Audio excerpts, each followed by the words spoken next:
अस्सलाम वालेकुम वरहमतुल्लाहि वबरकातुहू। स्टूडेंट्स, आज हम बात करते हैं मल्टीप्लिकेशन की। कल आपको ये बताया था, पिछले वीडियो में आपको ये बताया था कि मल्टीप्लिकेशन के लिए पॉसिबल ये है कि पहले मैट्रिक्स के कॉलम्स और दूसरे मैट्रिक्स की रॉस की तादाद बराबर होंगी।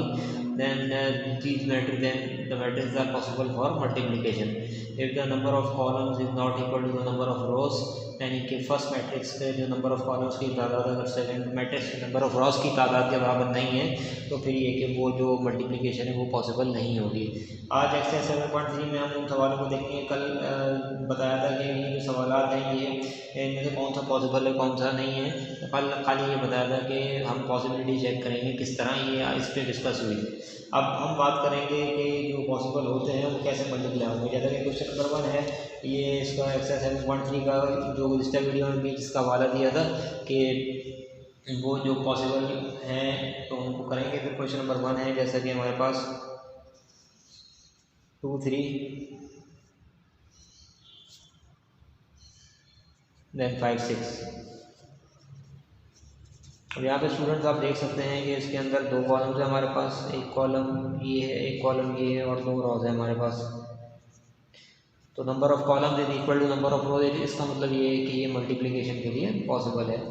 तो फिर ये कि आप इसको मल्टीप्लाई करें 2 3 5 6। मल्टीप्लाई करने का तरीका ये होता है कि रॉ कॉलम से मल्टीप्लाई होती है। ठीक है, row multiply by column, R multiply by C. यानी कि C1 अगर एक कॉलम है तो पहले कॉलम से होगी। ठीक है, अगर दूसरा कॉलम है तो फिर ये कि पहले रॉ दूसरे कॉलम से भी होगी। ठीक है, तो इस तरीके से हमारे पास ये होगा R1 मल्टीप्लाई बाय C1। अगर C2 होती तो R मल्टीप्लाई बाय C2 करते। तो अब हम मल्टीप्लाई करेंगे। मल्टीप्लाई करने का तरीका ये होगा कि पहले 2 5 से मल्टीप्लाई होगा और दूसरे एलिमेंट से मल्टीप्लाई होगा। तो 2 मल्टीप्लाई होगा 5 से और प्लस 3 मल्टीप्लाई होगा आपका 6 से मल्टीप्लाई होगा। ये हो गया 10 और ये 18। इस तरीके से ये हो गया आपका 28 आंसर आ गया इसका। तो ये सिंपल हमारे पास ये मल्टीप्लिकेशन का सवाल था। तो क्वेश्चन नंबर 2 है, उसमें पहले कॉलम और जैसे मैंने बताया था कि पहला कॉलम है, एक कॉलम है उसके अंदर और दूसरे के अंदर दो रोज है। तो कॉलम और रोज की तादाद बराबर नहीं है, इस वजह से ये पॉसिबल नहीं है। तीसरा भी पॉसिबल नहीं है, उसके अंदर दो कॉलम है और दूसरे मैट्रिक्स के अंदर एक रो है, तो ये भी पॉसिबल नहीं है। चौथा सवाल की बात की थी, उसमें ये बताया था कि 5 6 और 2 3। तो पहला कॉलम हमारे पास पहले मैट्रिक्स में पहले एक कॉलम और दूसरे मैट्रिक्स में एक रो है, तो वो पॉसिबल है। तो अब हम क्वेश्चन नंबर 4 की भी बात करते हैं। क्वेश्चन नंबर 4 है 5 6 2 3। एक कॉलम एक रो है। अब पहली रो पहले कॉलम से मल्टीप्लाई होगी, यानी कि आपका 5 मल्टीप्लाई होगा। दोबारा यहाँ लिख लीजिए चाहे तो।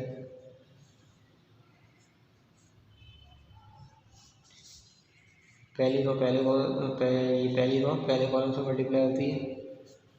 ये कॉलम होते हैं, ये रो होती है। तो 5 मल्टीप्लाई होगा 2 से।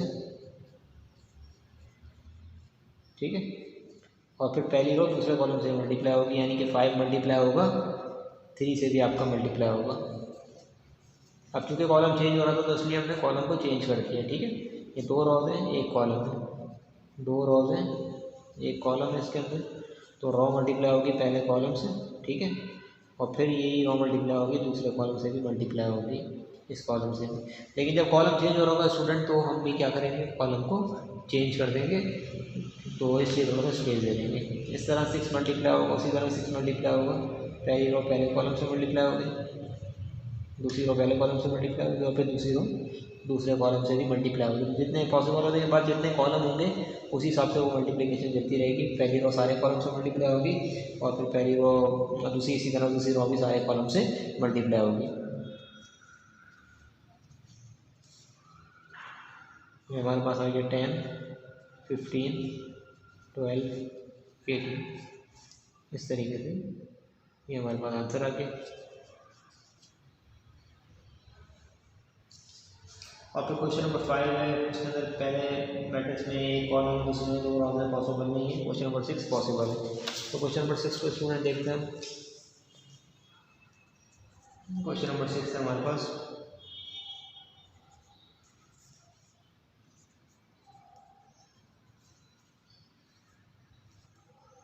3 to 7 8 and then 1 2।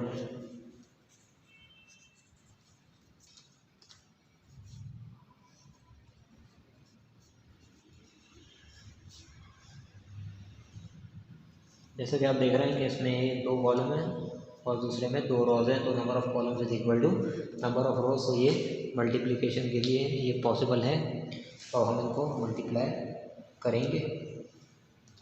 और मल्टीप्लाई का तरीका आपको बताया, रो मल्टीप्लाई होगी कॉलम से। इस ऑर्डर की मल्टीप्लिकेशन जो है वो आप अच्छी तरह समझिएगा, क्योंकि ये फिर आगे ये चीज़ ज़्यादा काम आएगी। 2/2 के ऑर्डर के मल्टीप्लिकेशन के दोनों मैट्रिक्स का ऑर्डर 2/2 हो, और ये वाली ऑर्डर की मल्टीप्लिकेशन की एक 2/2 हो और एक क्या होगा आपका 2/1। तो ये भी मल्टीप्लिकेशन आपको ध्यान में रखनी है। अब ये होगा आपके पास 3 मल्टीप्लाई होगा 1 से और +2 मल्टीप्लाई होगा 2 से। इसी तरह 7 मल्टीप्लाई होगा 1 से, 8 मल्टीप्लाई होगा 2 से, 3 + 4 हो गया,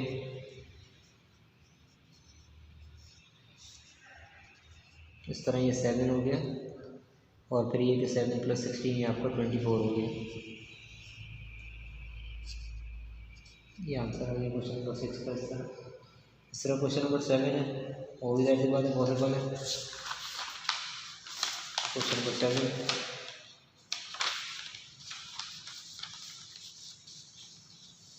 7 और 8 जैसे, तो 8 को ही देख लेते हैं। Question number 8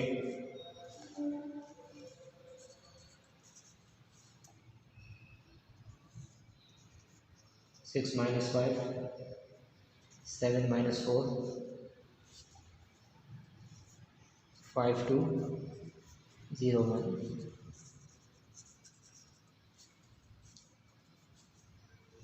6 - 5 7 - 4 5 2 and 0 1। इसमें भी ये करेंगे, पहले पहली रो पहले कॉलम से मल्टीप्लाई होगी, फिर वही पहली रो दूसरे कॉलम से भी आपकी मल्टीप्लाई होगी। तो ये हो गया 6 × 5 ± 5 × 0। इसी तरह 6 × 2। अब ये पहले रो दूसरे कॉलम से मल्टीप्लाई होने जा रही है, ±5 × 1। इस तरह 7 होगा 5 से मल्टीप्लाई होगा, -4 होगा 0 से। इसी तरह 7 को 2 से मल्टीप्लाई करेंगे,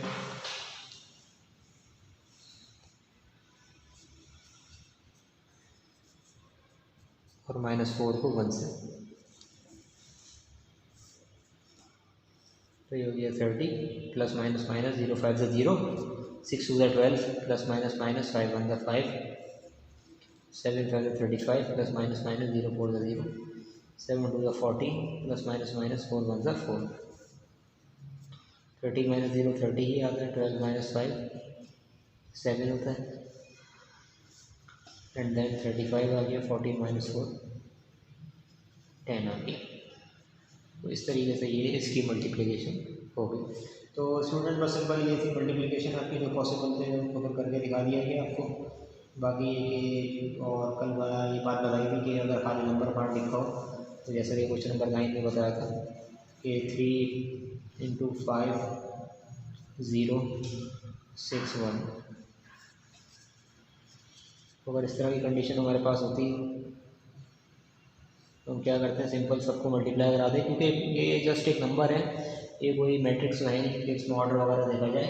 इसमें सिंपल ये होगा कि इस नंबर को आप हर मैट्रिक्स के हर एलिमेंट से मल्टीप्लाई करा देंगे, यानी कि 3 × 5 50, 3 × 0 0 हो गया, 3 × 6 18 हो गया, एंड 3 1 3।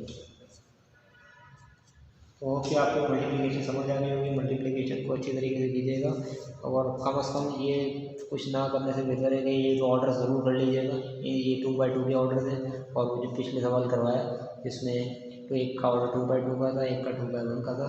इन दोनों को अच्छी तरह प्रैक्टिस कीजिएगा। और इस तरह के जो सवाल आते हैं वो आगे आएंगे, इनके आगे भी एक्सरसाइज के सवाल आते हैं वो इस तरह के ऑर्डर्स पे ज़्यादा डिपेंड करते हैं। ओके, आपको समझ आ गया होगा इंशाल्लाह। फिर हम नेक्स्ट वीडियो में फिर आगे मज़ीद इस पर बात करेंगे। अस्सलाम वालेकुम वरहमतुल्लाहि वबरकातुहू।